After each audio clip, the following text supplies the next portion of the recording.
Bu ərazidə, ümumiyyətlə bu məhəllədə yaşaya bilmirik.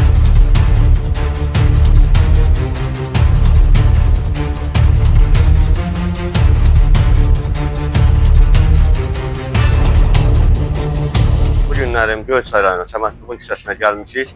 Təbii ki, burada da vətəndaşların haqlı narazılığı mövcuddur. Məsələ bundan ibarətdir ki, burada yaşayan sakinlər həyətyanı sahəsinin asfalt olmamasından şikayətçidirlər. Gəlin ətraflı vətəndaşların özünü dinləyək. Səfərov Əbülfəz Xəlloğlu. Bizim şikayətimiz budur ki, həyət batır, yayda tozundan, itkiliyin əlindən otura bilmirik. Qışda da ki, buradan keçmək mümkün deyil.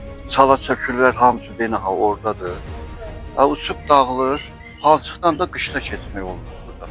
Yəni bura gəlsinlər, nəsə bir iş görsünlər, biz də bir rahatsızlığa çıxaq. Yəni mümkün deyil. Qohum gəlir, əqrəbə gəlir, elə moment olur, yağışda gəlirlər, keçə bilmirlər.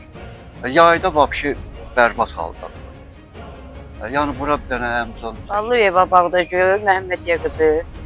Mən Göyçay rayonu Səmədqulun küçəsinin 61 nömrəli ünvanda yaşayıram. Hal-hazırda bizim vəziyyətimiz çox acınacaqlıdır.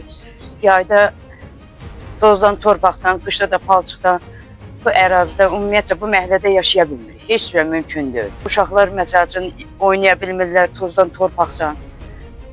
Su kanalizasiyalarımız daşır, dağılır, içi palçıqdır, lildir. Beləncə vəziyyətimiz yəni çox çətindir. Heç cürə mümkün deyil ki, nəsə alınsın. Yəni istəyirik ki, həyatımız rahat olsun, yaşamaq üçün biz də yaşamaq istəyirik. Asfalt vurulsun. Uşaqlar məktəbə gedib palçığın içində.